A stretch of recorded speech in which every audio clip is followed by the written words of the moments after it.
뉴욕 증시 상황부터 살펴보시죠. 주요 3대 지수는 오늘도 엇갈리는 흐름 나타낸 채로 장 마무리했습니다. 다우지수가 이번에는 빨간불을 켰는데요. 0.5% 상승하면서 4743포인트 선에서 거래 마쳤고요. 나스닥 지수와 S&P 500 지수는 나란히 파란불 켰습니다. 나스닥 지수 1.28% 하락한 17,147포인트에서 장 마쳤고 S&P 500 지수는 0.5% 하락하면서 5,436포인트 선에서 거래 마쳤습니다. 이스라엘군이 현지 시간으로 30일 오후 7시 40분쯤에 이슬람 무장 세력인 헤즈볼라의 고위 지휘관을 표적으로 공습했다라고 밝혔습니다. 이번 공습으로 다시 중동의 지정학적 리스크가 부각이 되면서 투자자들은 위험 자산을 회피하고 안전 자산을 매입하려는 듯한 움직임을 보였습니다. 이 때문에 기술주들이 대거 급락하는 모습이었는데요. 엔비디아가 7.04%, 테슬라가 4.08% 하락했습니다. 특히 기술주들에는 AI 투자에 따른 실적이 이게 과연 뒷받침이 충분히 될 수 있을 것인지에 대한 의구심이 커져가는 상황입니다.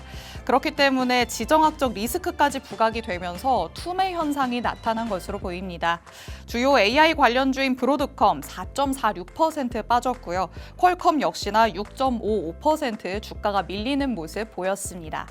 그럼에도 미국의 반도체 회사인 AMD는 데이터 센터의 매출이 1년 만에 2배 이상 증가했다라고 발표를 하면서 주가가 시간외 거래에서 5% 이상 상승하는 모습을 보여줬습니다.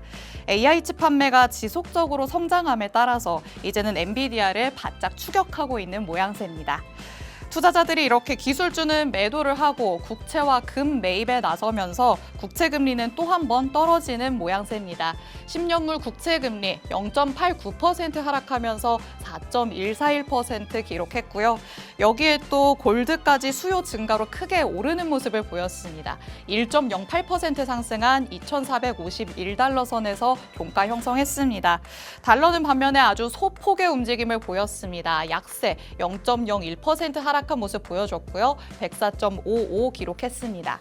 이렇게 뉴욕 시장 분위기부터 점검을 해봤습니다. 다음으로는 크립토 시장에는 어떤 이슈들이 있었는지 헤드라인 통해서 살펴보시죠. 첫 번째 내용입니다. 비트코인 끌어내리는 물량 이동 가져와 봤습니다. 트럼프 효과로 7만 달러 선까지 무섭게 올라갔던 비트코인의 가격이 월요일 밤부터 다시 미끄러져 내려왔습니다. 상승분을 다 반납한 채로 지금은 조금 횡보하는 모습을 보여주고 있는데요. 이렇게 비트코인의 가격을 아래로 끌어내린 요인은 다름 아닌 미국 정부의 비트코인 물량 이동이었습니다. 미국 정부는 약 20억 달러 상당의 비트코인을 익명의 주소로 이동을 했는데요. 이런 움직임이 미국 정부가 비트코인을 매각하기 위한 이런 시그널로 받아들여지면서 투심이 급격하게 악화됐습니다. 트럼프 전 대통령의 발언들이 확실한 호재로 여겨짐에도 불구하고 지금은 매물 출회에 대한 우려감이 시장에 조금 더 강하게 작용하는 듯한 모습입니다. 두 번째 헤드라인도 살펴보겠습니다. 해리스가 부통령 후보로 게리 피터스를 검토 중이다라는 소식이 전해졌습니다. 카말라 해리스 미국 부통령이 대선을 앞두고 게리 피터스 상원 의원을 부통령 후보로 검토하고 있다라고 전해졌습니다. 피터스 의원은 암호화폐에 강하게 반대하는 입장을 가진 인물로 알려져 있습니다. 해리스 부통령이 아직 암호화폐에 대해서 명확한 입장을 표명하지 않은 상황에서 반암호화폐 성향인 피터스를 부통령 후보로 검토하고 있다는 사실이 크립토 시장에는 다소 부담으로 작용할 수도 있다라는 의견도 나오고 있습니다. 이렇게 다가오는 대선에 대한 불확실성도 시장에는 어느 정도 상승을 제한하는 요인으로 작용하는 모습입니다. 자, 마지막 헤드라인도 살펴보도록 하겠습니다.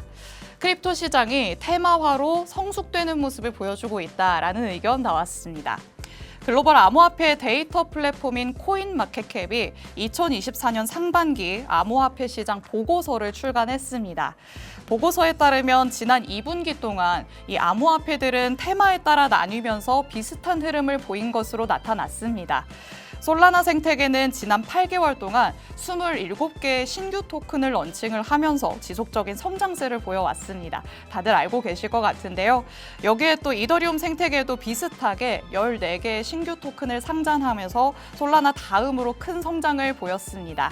반면에 1분기와 비교했을 때 밈코인 그리고 AI와 빅데이터 부문은 2분기에 둔화 조짐을 보였는데요. 이 시장의 관심이 이쪽에서 다른 분야로 이동했음을 시사하고 있는 겁니다.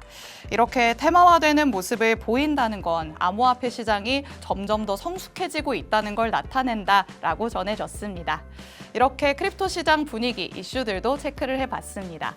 다음으로는 글로벌 시가총액 순위도 함께 확인해 보시죠. 전반적인 순위에는 아직까지 변동 없는 상황입니다. 비트코인 계속해서 제자리 걸음하고 있고요. 실버와의 격차가 오히려 조금 어제보다 벌어졌다라고 체크할 수 있겠습니다. 그래도 10위인 메타도 조금 주춤하는 모습을 보이고 있기 때문에 아직까지 10위로 떨어질 것에 대한 이 우려감은 조금 덜어두셔도 괜찮을 것 같습니다. 우선은 실버를 넘어서 조금 더 골드를 향해 갈 수 있을지 계속해서 지켜봐야 할 것 같습니다. 자, 마지막으로 실시간 암호화폐 시세까지 확인해 보도록 하겠습니다. 오전 9시 기준으로의 흐름입니다. 현재 비트코인 별다른 움직임 보여주지 않고 있는데요. 0.05% 하락하면서 66,000달러대에서 움직임 보여주고 있습니다. 하지만 어제 그래도 다시 조금 올라가는 모습을 보였기 때문에 지금의 흐름이 조금 아쉽다라고 느끼시는 분들도 있을 것 같습니다. 24시간 전 대비해서도 1% 조금 넘게 빠지고 있다라고 체크를 하시면 좋을 것 같고요. 이더리움도 0.02% 하락하면서 약보합권에서 움직임 보여주고 있습니다. 3,300달러를 넘어서서 이제 조금 괜찮아지려나 싶었는데 다시 3,300달러 아래로 내려왔다라고도 체크하시면 되겠습니다. 그리고 시가총액 순위가 바뀌었다라고 얘기를 했었던 솔라나와 BNB 코인 있었죠. 다시 제자리를 찾아갔습니다. BNB 코인이 0.42% 하락했지만 다시금 시총 4위로 올라섰고요. 솔라나는 5위에 안착했다라는 것도 한번 눈여겨보시면 좋을 것 같습니다. 이렇게 실시간 암호화폐 시장 분위기도 점검을 해봤습니다. 그래도 주춤주춤하고 있는 시장에서 언제 또 튀어오른지 모른다라고 생각하시는 분들도 많으실 것 같습니다. 시장에 어떤 이슈들이 만연해 있는지 전문가님과 같이 체크를 해봐야겠죠. 잠시 후 2부에서 전문가님과 함께 시장에 대한 얘기 나눠보도록 하겠습니다. 오늘의 코인 가자! 그리고 내일부터는 안방 마님이시죠. 이지영 앵커가 돌아옵니다. 참 변화무쌍한 크립토 시장인데요. 돌아오는 코코샤인 전문가님과 함께 이 시장을 잘 헤쳐나가 보시길 바라도록 하겠습니다. 본 방송에서 제공해드리는 정보는 투자